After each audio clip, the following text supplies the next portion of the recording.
Today is Sunday, May the 12th. We're at 61 degrees here at noon. At 6 o'clock this morning, we were at 29 degrees Fahrenheit. Frost on the ground. 61 is the highest temperature we've had so far this year. Every night's been at freezing or below freezing. I think we had one night that was about 34 degrees, 35, something like that. And the 61 degrees is the highest temperature we've got so far. Well, we'll go in here and give this guy some milk. He's been eating quite a bit of grain.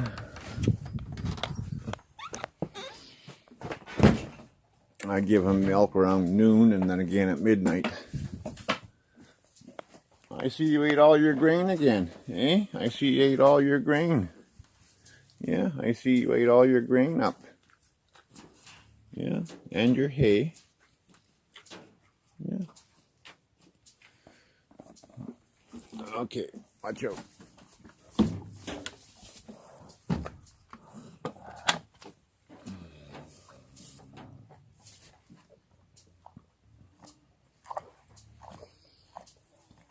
Hey, big guy.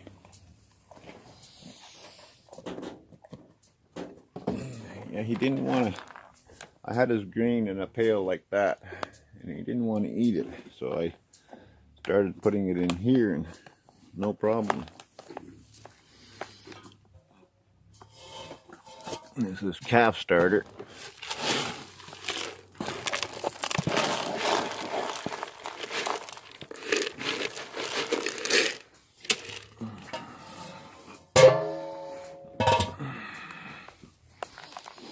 Well, you made short work of that 4 liters, eh? You made short work of that 4 liters, eh?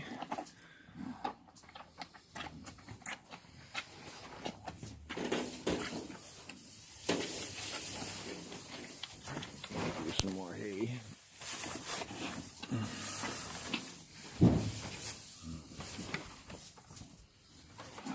Hey, big guy.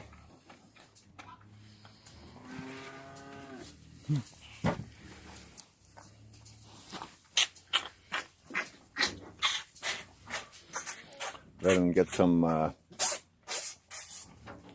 saliva going, because it's good for the runum when they're young. Even though they're drinking on their own, once they're done eating, I let them suck on my hand a bit, so you get that saliva going to his runum. Yeah. It seems to be quieting him down quite a bit too. He likes to beller all day long. I like to let him outside today, maybe later on today. Let him run with the other 2 heifers. The problem is might be getting him back in to feed him tonight. But if he doesn't come back in, well, at least he's eating hay. But he should come back in. They usually do. I'll just open that tarp up there so that he can come in here. That's electric wire, so you... Okay, big guy. Yes. Okay, big guy.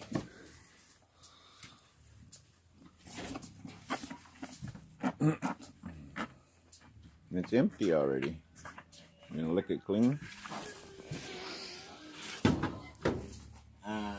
Yeah.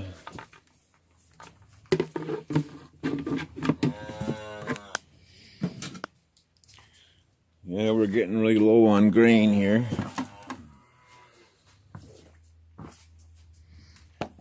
Really low. You can't see down in there. And we're at the bottom of the barrel.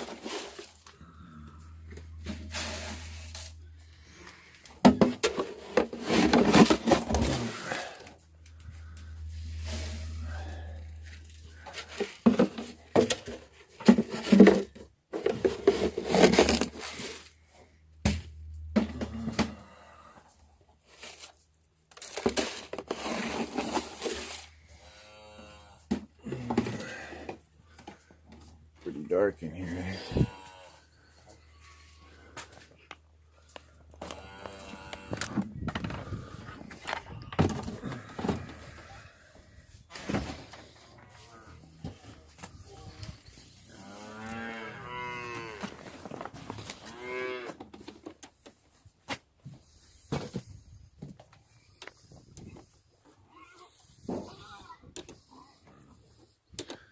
Yeah, still burning firewood every night and every day.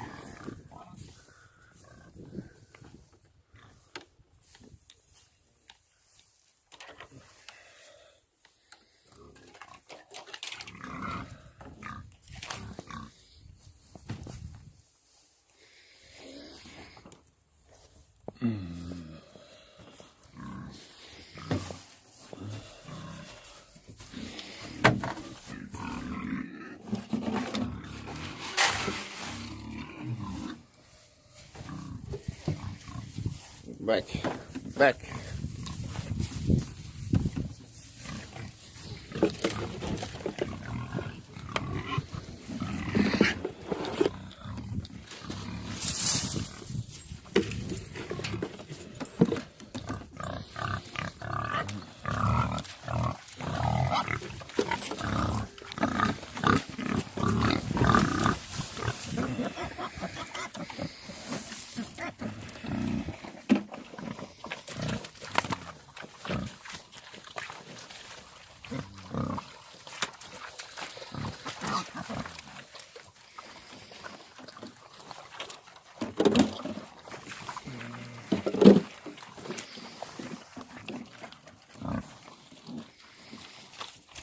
Come on.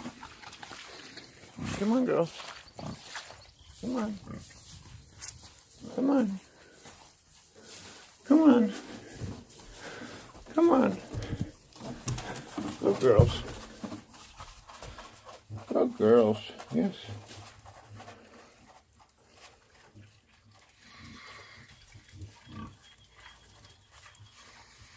These two young heifers, they're doing really good.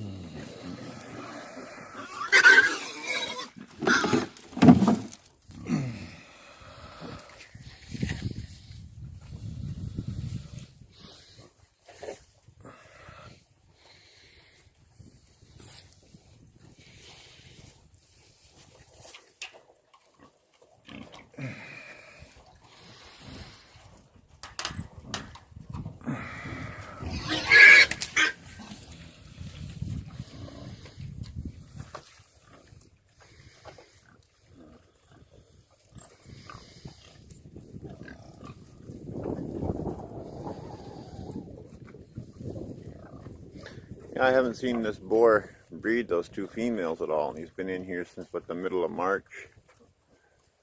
But I don't know.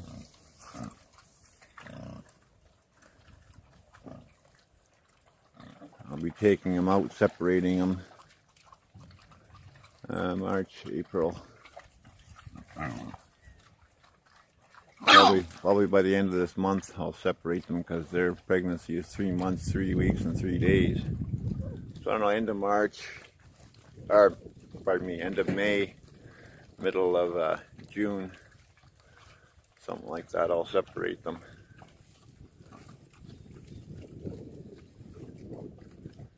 And see what happens. The females don't look like they got any bigger belly on them yet, but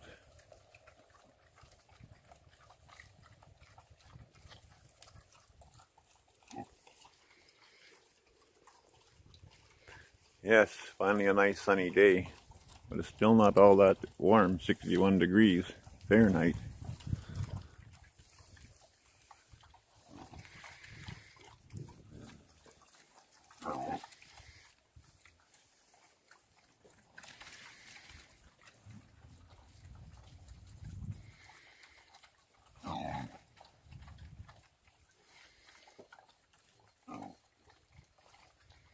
A big boar, he likes to hog the food.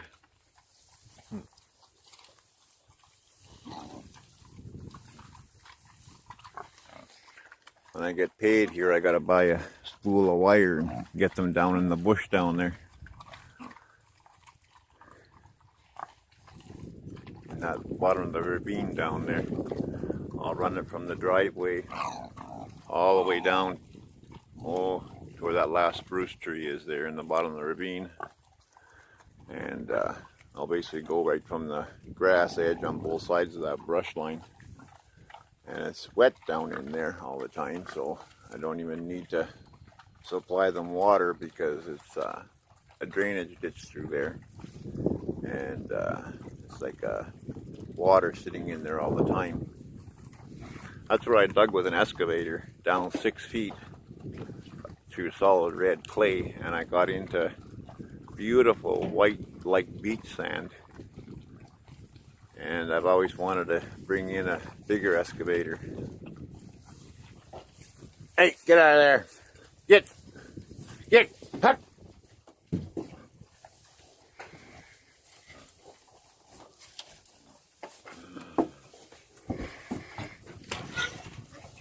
Come on, get out of there!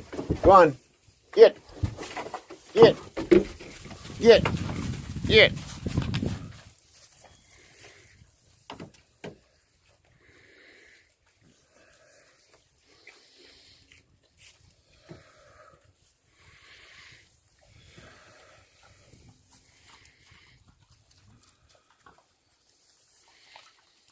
I hear the big guys bellowing down there. They want grain too, but they're not going to get it today. They've been scrounging up a lot of grass down there.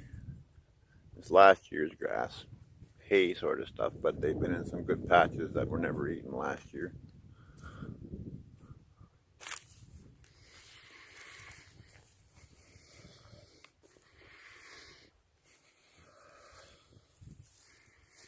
Well, there they are, way over there. You can see them there walking over towards the barn.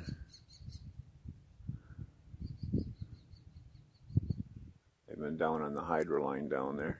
There's Bessie.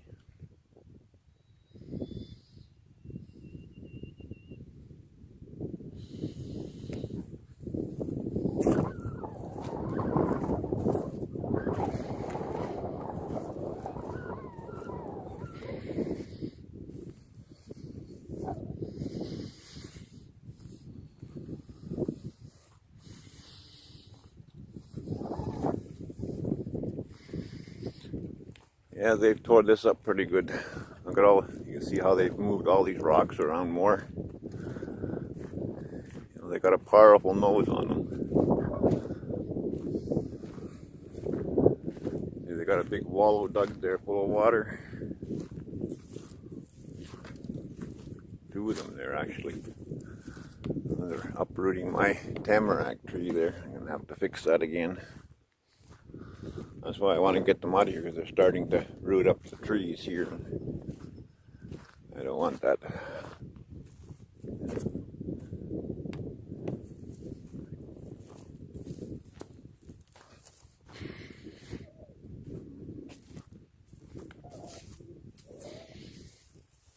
The grass is starting to turn green a little bit. Not too much.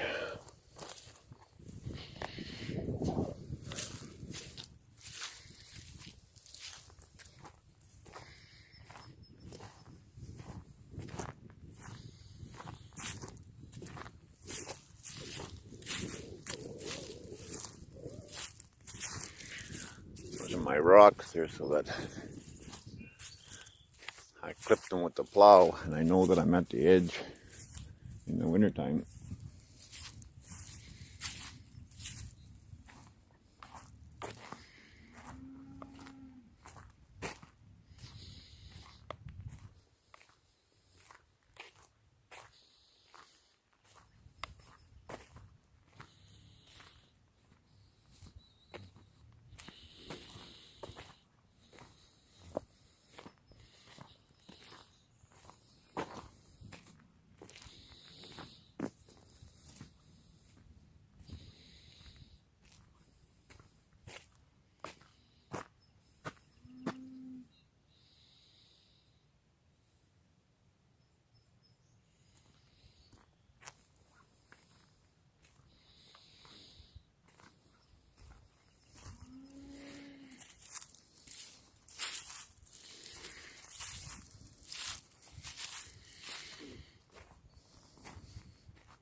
There's lots of old hay grass down there. They were down there eating yesterday for a while. Yeah, when I bought this property many years ago, it was solid bush. Solid thick bush. There was no driveway in here or nothing. It was a little walking trail where I'm walking right now. That was it. And I've had it cut and D8s brought in and stumps stripped out.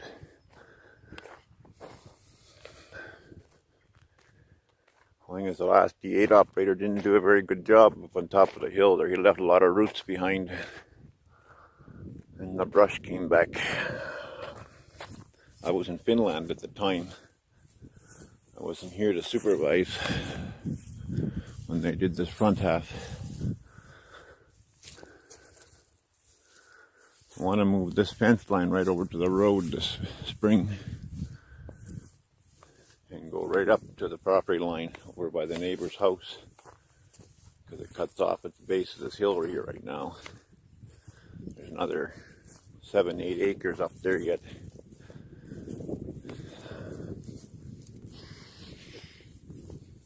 That they can go through and clean. It's just full of grass. The grass grows nice in there because it's wide open, and even though brush is growing in there, the sun gets to it and it reseeded itself on its own.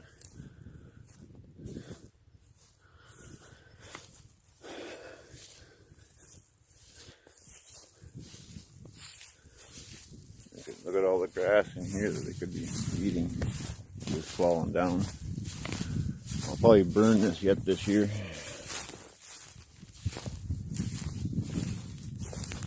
But it's been so cold and wet that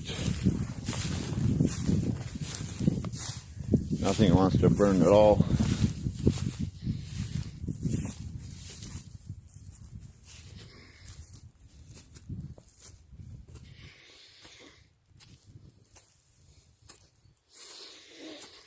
Why the wind is blowing stuff all over the place.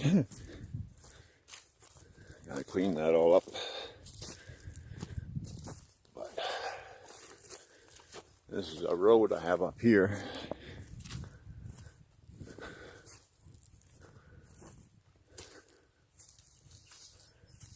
I was mixing topsoil up on top of the hill here with manure and everything else. Quite a few years ago, over 12 years, 13, 14 years ago.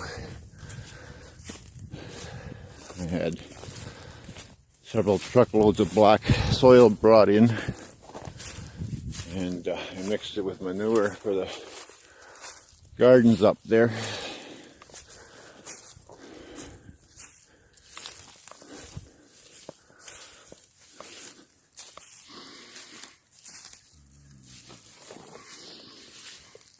My trail's growing in with brush. You see all the grass that grows in here? Just thick. That's why I want to get this part fenced in. The T-posts are so bloody expensive. The cheap ones that are only 6 feet high and they're light gauge. And they don't have the bumps on them. They're like $5.99 Canadian a piece. And I've had ads on Kijiji for used ones, and I picked up 10 this spring, but fairly cheap. See, I had a garden right here at one time. I grew potatoes up here when me and my wife were still together. This is where the black soil piles were, so after they were mixed up and gone, I put potatoes in there, and they did really good. And I had a big excavator here, and there's a seam of brown sand.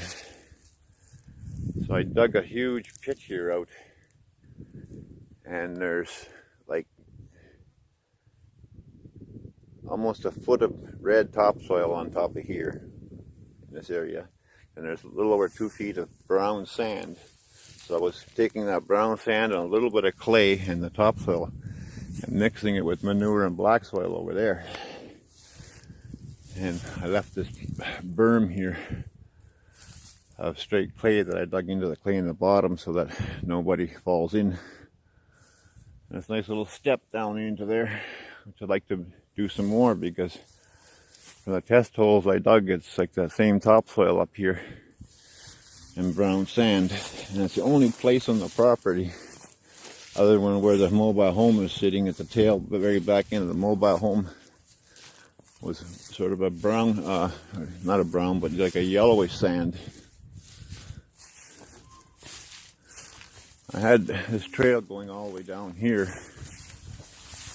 to my survey line. You can see the picnic table over there.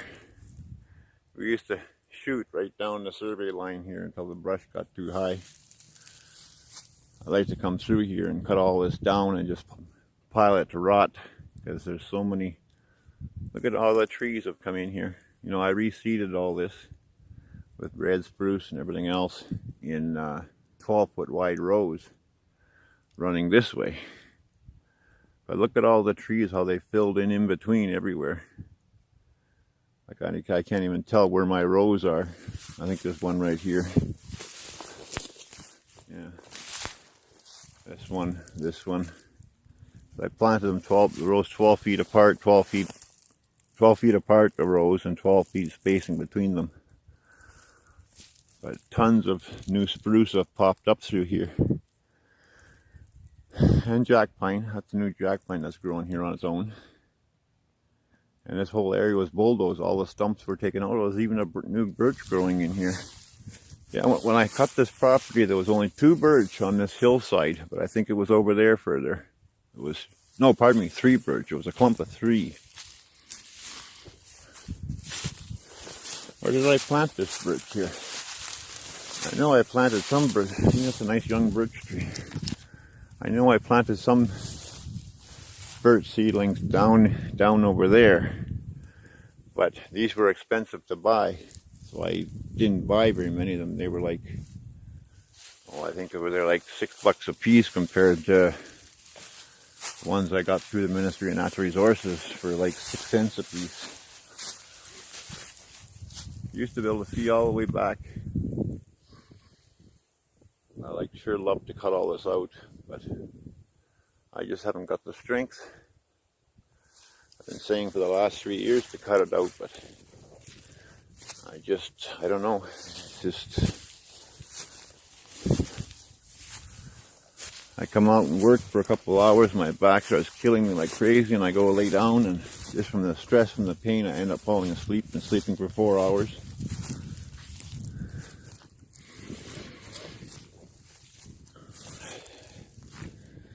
And then I feel worse when I wake up.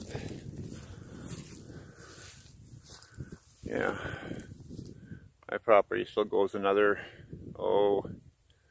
probably 700-800 feet that way yet.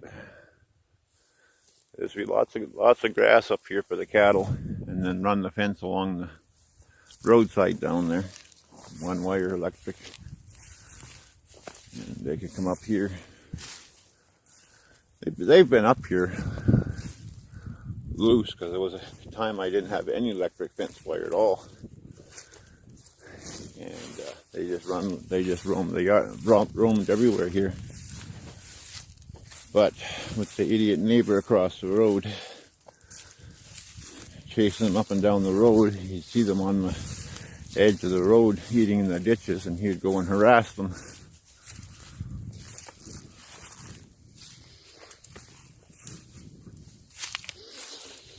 I just thought I'd take you a little walk on the front of the property here and show you what's up here. Like, there's no stumps left up here, but he left a lot of roots. There's some roots sticking up there and there. And I was in Finland. I wasn't here. I left the guy that was cutting my property in charge of the D8, because he needed the D8 to make a road over there, the next 2 properties down. And so I split the floating with him. You got to pay for floating here and floating out. So I split the floating with him. when I did the front half here, because I had done the back half a few years prior to that. You can see where the cattle have been feeding there, where those straight lines are that goes down that way, and the straight line that goes down past my, that black steel thing is my portable jig table for making trailer frames and fence gates and pontoon boats, stuff like that. It's a portable jig made out of 2x4 rectangular tubing and 2x3 on a set of wheels with 2x2 square tubing for legs for stabilizing it. So when I need it, I bring it up in the yard and I build what I gotta build. And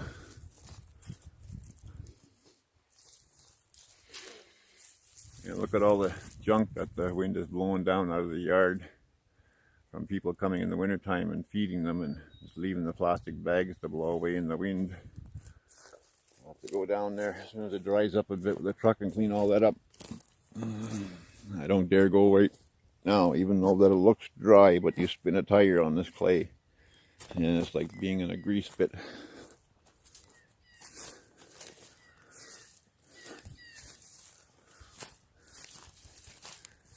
Yeah, there's lots of grass. I can go right to the road ditch, and they can clean out the road ditch and everything. But they have lots of grass, but they got fenced in already. I'd like to put them in here so that they trample through here and fertilize it and eat some of this brush up. This is all wild raspberries in here like crazy. I want to fill this in. When they do ditching in the area, they haul it here, and then I have to rent a skid steer to spread it out. One year when they came here and they dumped, I don't know, well over 100 loads in the back, they brought a dozer in themselves.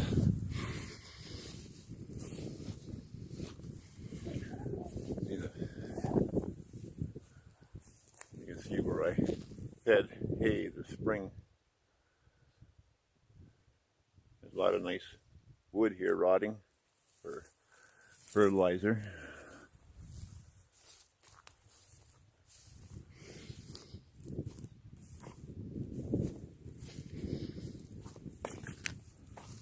Pile of nice steel for making stuff there. That 2-inch tubing is trailer hitch tubing. It's seamless. It's got no seam in it. Yeah, see, that's my portable jig table for making trailers and everything. Handy as can be. Just pull it in the shop or up in the yard, whatever. Build what you want to build. I built a scissor lift on there for a 285 Cessna float plane for lifting it into the water for a friend of mine that's dead now. He had a heart attack and crashed his plane.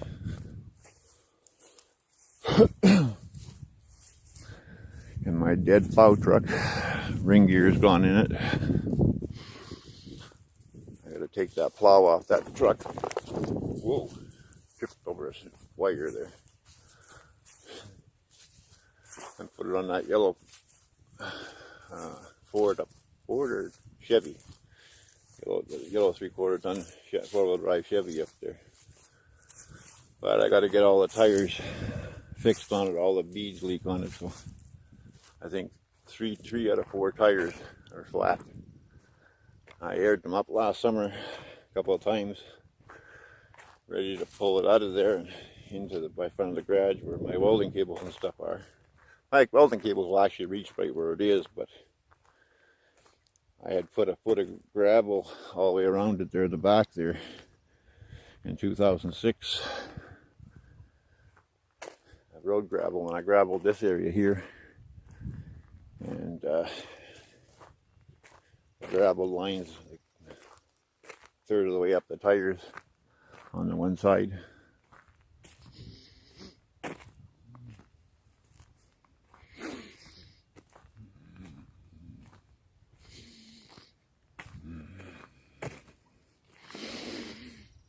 That's the one bad part about people coming to feed the pigs in the wintertime. It's cold out and they just drop the bags on the ground, and if it's a windy day it blows them away before they pick them up. They're usually pretty good at taking them, putting them in the garbage can, but when they have kids with them, they're too busy watching their kids and stuff, and they put the bags down as they're dumping them, and wind takes them away instantly. And when there's 5 feet of snow down here, there's no way to get it.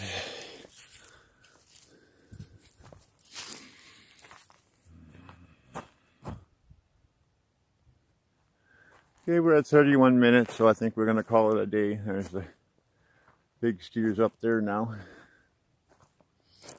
So I think we'll call it a day. Again, if you can help, bring in more livestock and feed the livestock to help feed families in need, as I give food to them free of charge.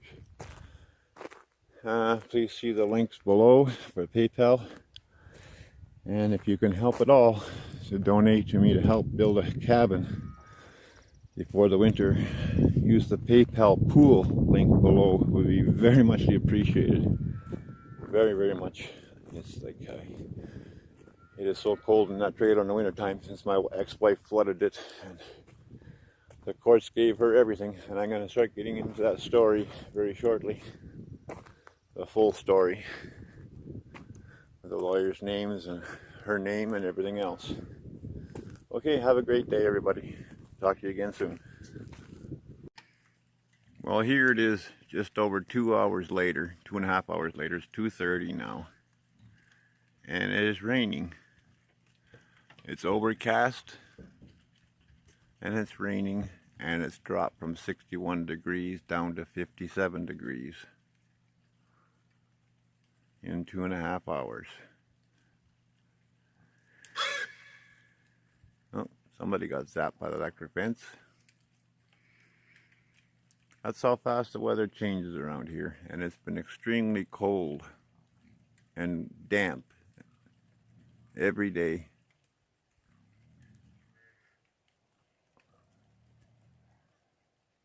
And I tell you, with my broken back and legs and stuff that I broke, the arthritis really gets me really bad in this kind of weather. Okay, I just thought I'd throw this in there. Thanks.